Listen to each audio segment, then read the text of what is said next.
Hello students, welcome back to Abhigyan Academy. In today's video lecture, we will be talking about the human brain. ठीक है? It is a very conceptual and important topic from biology, very important from your examination point of view. And इस particular topic से काफी frequently questions exam में आते रहते हैं. ठीक है? So let's first try to understand. जो हमारा brain है, it is the part of the central nervous system. ठीक है? So central nervous system consists of the brain and the spinal cord. तो जो ब्रेन है वो सेंट्रल नर्वस सिस्टम का हिस्सा है, ठीक है, और विल अंडरस्टैंड उसके फंक्शंस और उसका स्ट्रक्चर कैसा होता है, ठीक है। तो ब्रेन जो है, ब्रेन एक काफी सॉफ्ट चीज है, ब्रेन काफी सॉफ्ट सा चीज है। It can easily be hurt, it can easily be harmed by any kind of external injury और समथिंग। तो इतने डेलिकेट चीज को ऐसे ही खाली तो छोड़ नहीं सकते दिमाग में, मतलब सर में। बहुत डेलिकेट चीज है, अगर थोड़ा सा भी लग गया it can get a heavy damage. So because of that the brain is protected and covered by the cranium. The cranium is this upper part of the skull, ये जो स्कल बोन्स है हमारे ऊपर, this thing is known as the cranium. So the cranium covers and protects the brain, ठीक है। उसके अलावा the brain is protected by three protective membranes as well. A membrane means an envelope, covering. तो तीन membranes brain को protect करते हैं. These membranes known as meninges, ठीक है। So what are these three membranes? जो बाहर का outer membrane है उसको dura mater बोलते हैं।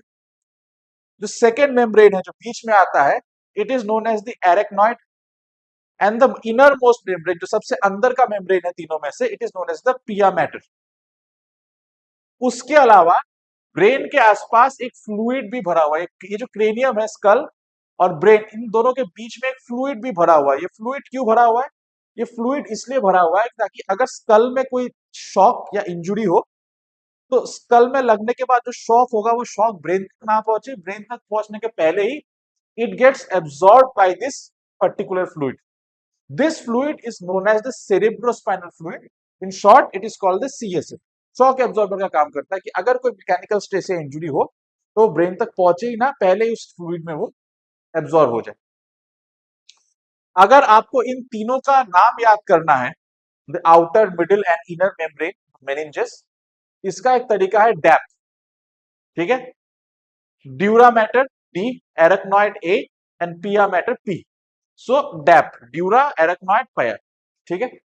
These three you can remember for, it's like a mnemonic to remember, it's a shortcut. Now the brain is divided into three parts.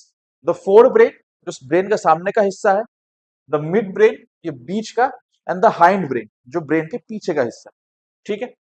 तो mid brain, तो fore brain में क्या होता है, ठीक है।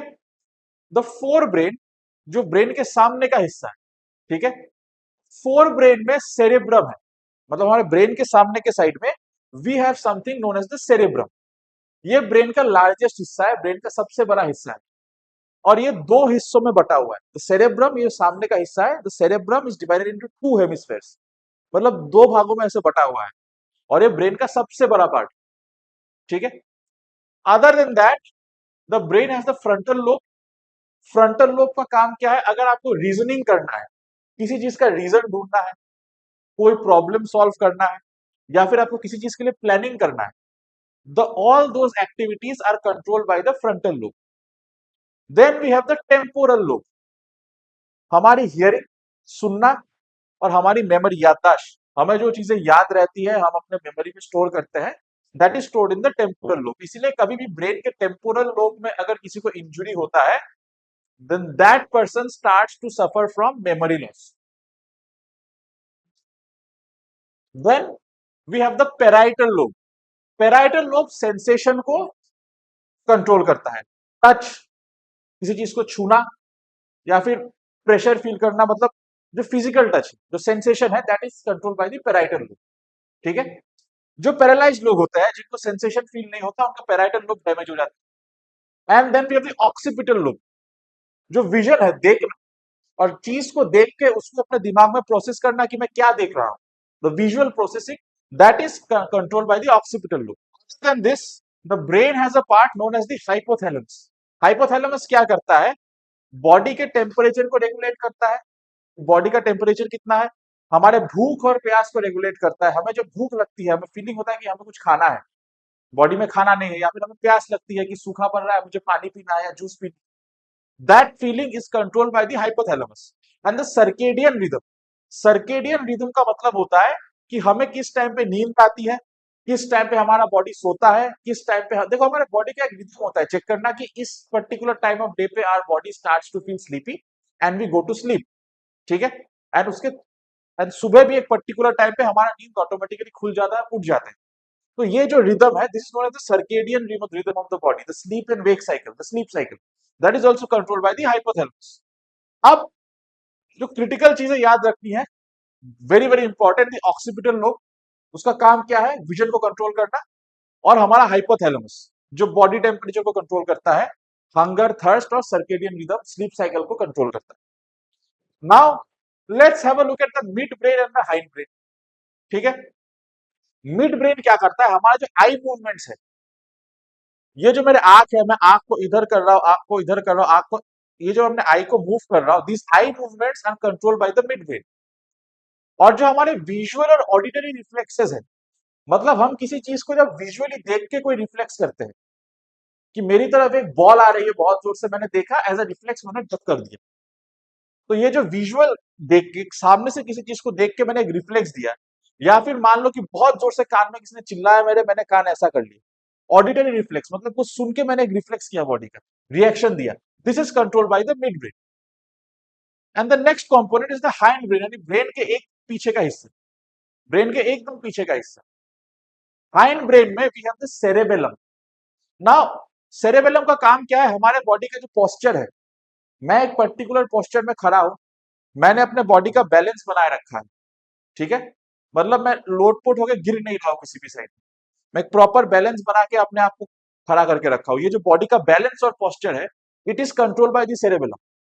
इवन जो बॉडी के मोटर स्किल्स है, मतलब movement skills, they are also controlled, some of them are controlled by the cerebellum in the hind brain. Then there is something called the pons.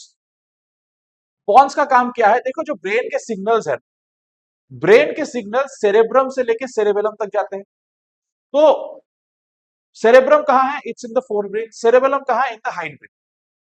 तो pons is like a relay point, cerebrum का जो signal है वो Pond's में आता है, Pond's उसको relay करके cerebellum, it's like a relay race, तुम भाग के जाते हो, बेटन दूसरे बंदे के हाथ में पकड़ाते हो, वो जाके किसी और के हाथ में पकड़ाते हो। So it's the same thing here, pons is like a relay point, signal cerebrum से पॉन्स में आएगा, पॉन्स उसको सेरेबेलम को पास ओवर कर देगा। Then we have the medulla oblongata. ठीक है, मेड्यूला ऑब्लोंगोटा क्या करता है, जो इनवॉलेंटरी एक्शन है बॉडी के, देखो एक्शंस दो टाइप के होते हैं, voluntary and involuntary.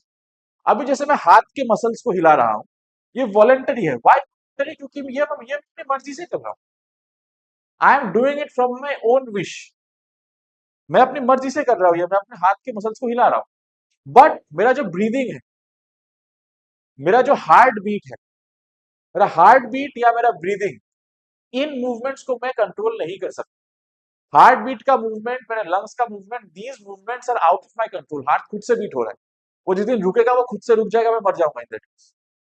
So these are involuntary actions. So ये जो इनवॉलेंटरी एक्शंस है, जैसे BP, breathing, heart beat, these things are controlled by the medulla oblongata. ठीक है, now what are the important points here, important point as it is function. ठीक है, cerebellum और medulla specially, cerebellum क्या करता है, बॉडी का पोस्चर और बॉडी के बैलेंस को सही रखता है। मेड्यूला ऑब्लोंगोटा क्या करता है, जो इनवॉलेंटरी एक्टिविटीज है, जो लाइफ सस्टेन करती है, ऐसी इनवॉलेंटरी एक्टिविटीज जो हमें जिंदा रखती है, सांस लेना, दिल का धड़कना, heart beat, blood pressure flow होना, these things are controlled by the medulla oblongata. ठीक है, so this is it from the human brain, this is the basic concept and the concept that you require to appear and attempt questions in the ND and CDS examination. I hope it was a helpful session for you guys. आप लोगों को अच्छा concept clear हुआ है कुछ, ठीक है, and I am hoping since exam is just less than 1 month away now, everybody is revising and practicing PYQs, everybody is preparing the final preparations for the exam. So stay very disciplined, study well, eat well, sleep well.